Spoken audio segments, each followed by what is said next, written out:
इस बीच आगे बढ़ते हुए अगली खबर मेरठ से, जहां से आज प्रचार अभियान की शुरुआत होने जा रही है। भारतीय जनता पार्टी आज प्रचार करने जा रही है। प्रधानमंत्री नरेंद्र मोदी खुद आज शंखनाद करते हुए नजर आने वाले हैं। उत्तर प्रदेश के मेरठ से पीएम नरेंद्र मोदी मेरठ के मोदीपुरम में रैली करेंगे। यूपी में एनडीए में शामिल नेता मंच पर मौजूद रहने वाले हैं। आरएलडी अध्यक्ष जयंत चौधरी रैली में शामिल होंगे। संजय निषाद, ओम प्रकाश राजभर मंच पर मौजूद रहेंगे।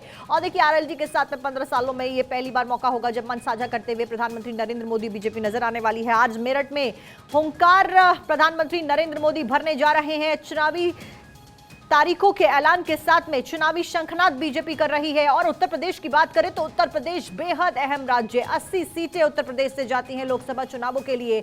और ऐसे में इन 80 सीटों को साधना बेहद इंपॉर्टेंट हो जाता है बीजेपी के लिए। और लगातार ये दावे भी बीजेपी करती आ रही है कि यूपी में 80 की 80 सीटें जीती जाएंगी। मेरठ से प्रचार अभियान की शुरुआत आज हो जाएगी। प्रधानमंत्री नरेंद्र मोदी खुद आज मेरठ में मौजूद रहने वाले हैं, रैली में मौजूद रहने वाले हैं, संबोधित करने वाले हैं, रोड शो करने वाले हैं। तैयारियां तमाम कर ली गई हैं। आज का दिन बेहद खास, क्योंकि मेरठ से आज चुनावी हुंकार प्रधानमंत्री नरेंद्र मोदी भरने वाले हैं। आपको बता दें, मेरठ के मोदीपुरम में प्रधानमंत्री नरेंद्र मोदी की काफी बड़ी रैली आयोजित की गई है। सुरक्षा व्यवस्था के चाक चौबंद कर लिए गए हैं, तैयारियां कर ली गई है। प्रधानमंत्री नरेंद्र मोदी खुद मोर्चा संभालते हुए नजर आने वाले हैं। तो 24 के रण में बीजेपी रणनीति बनाकर आगे बढ़ती हुई नजर आ रही है। 400 पार की तैयारी लगातार की जा रही है और नारा भी दिया जा रहा है। आज मेरठ से हुंकार भरेंगे और अब की बार एक बार फिर से 400 पार का नारा आपको मेरठ में सुनाई देने वाला है। पश्चिमी यूपी की इन सीटों पर नजर लगातार बीजेपी की बनी हुई। 2019 में बीजेपी को 7 सीटों पर हार मिली थी और जिन सीटों पर बीजेपी हारी थी उन सीटों के ऊपर नजरें खास हैं, जिसमें नगीना, बिजनौर, संभल, अमरोहा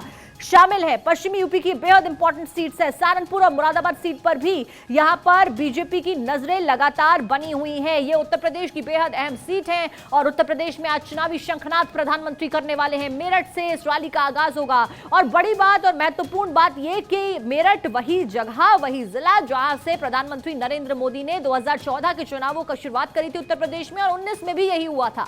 और इतिहास को दोहराते हुए 2024 में एक बार फिर से मेरठ से शुरुआत। 2014 में बुलंदशहर से भी प्रधानमंत्री नरेंद्र मोदी ने रैलियां की थी। बीजेपी ने यूपी में 80 में से 71 सीटें जीती थी।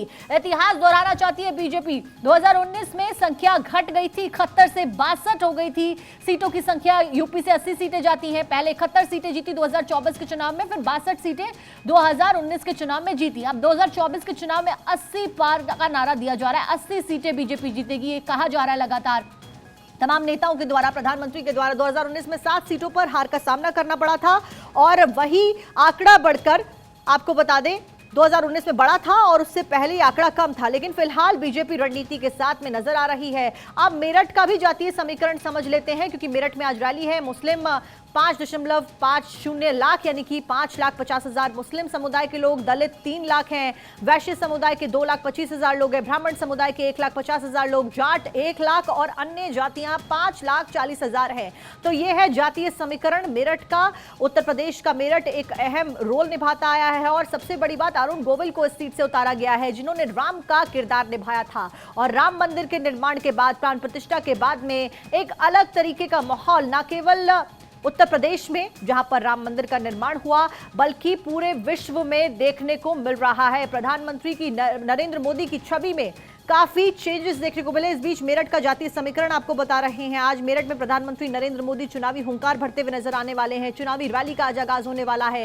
इस बीच अरुण गोविल, जो कि प्रत्याशी के तौर पर उतारे गए हैं मेरठ से, उनको टिकट दिया गया है, वो भी मौजूद रहने वाले हैं।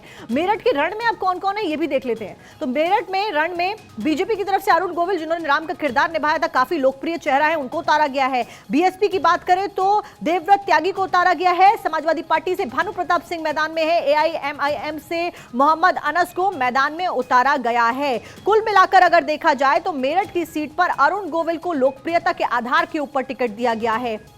अरुण गोविल एक वो किरदार जिसने घर घर जाके लोगों के दिल में जगह बनाई। ऐसे में लोग अब चुनावों में कितनी जगह अपने दिल में और सियासत के इस रण में अरुण गोविल को देखते हैं, ये देखना महत्वपूर्ण और चुनौतीपूर्ण, क्योंकि कई सारे दूसरी पॉलिटिकल पार्टीज के नेता भी यहां पर अच्छे पॉलिटिकल बैकग्राउंड के साथ में मैदान में उतरते हुए नजर आ रहे हैं। कुल मिलाकर प्रधानमंत्री नरेंद्र मोदी मेरठ में आज जीत का मंत्र देंगे, जनता के साथ संवाद करेंगे, अभिवादन स्वीकार करेंगे, साथ साथ में संबोधित करने वाले हैं। हैं। अब इस संबोधन के ऊपर नजरें लगातार हमारी बनी हुई है, क्या कुछ इस संबोधन होता है, क्योंकि उत्तर प्रदेश जैसा कि हम लगातार कह रहे हैं एक बेहद अहम भूमिका निभाता है। 80 सीटें उत्तर प्रदेश से जाती हैं। इस बीच पश्चिमी यूपी के ऊपर भी बीजेपी की लगातार नजरें बनी हुई हैं। 80 का जब नारा दिया जा रहा है तो उस 80 के नारे को पूरा करना बीजेपी के लिए एक बड़ा चैलेंज हो सकता है, क्योंकि 71 और उसके बाद सीटें घटी 2019 के चुनाव में। अब क्या 80 की 80 सीटें बीजेपी जीतती है, यह देखना महत्वपूर्ण। और क्या कुछ वायदे, क्या कुछ बातें आज प्रधानमंत्री नरेंद्र मोदी देते हैं। और एक और बात इंपॉर्टेंट हो जाती है आज के इस चुनावी हुंकार प्रधानमंत्री के भरने के पीछे, क्योंकि आज INDIA गठबंधन के द्वारा एक बड़ी रैली की जा रही है दिल्ली के रामलीला मैदान में। ऐसे में प्रधानमंत्री नरेंद्र मोदी उत्तर प्रदेश के मेरठ से गरजते हुए नजर आने वाले हैं। निशाना साधते हुए जरूर नजर आएंगे पीएम नरेंद्र मोदी इंडी गठबंधन के ऊपर, तमाम उनके फैसलों रणनीतियों के ऊपर। और इंडी गठबंधन भी ऐसा ही कुछ करता हुआ आज रामलीला मैदान से नजर आने वाला है। तो देखिए, लगातार आपको तस्वीरें और अपडेट देते रहेंगे। आज प्रधानमंत्री नरेंद्र मोदी का कार्यक्रम है, क्या कुछ वो कार्यक्रम रहने वाला है ये भी हमने आपको बताया। और इस बीच मेरठ में जातीय समीकरण क्या कुछ है, कौन से प्रत्याशी किसके अगेंस्ट में नजर आने वाले, ये भी हमने आपको बताया। इस बीच लगातार पल पल की अपडेट आप तक पहुंचा रहे हैं।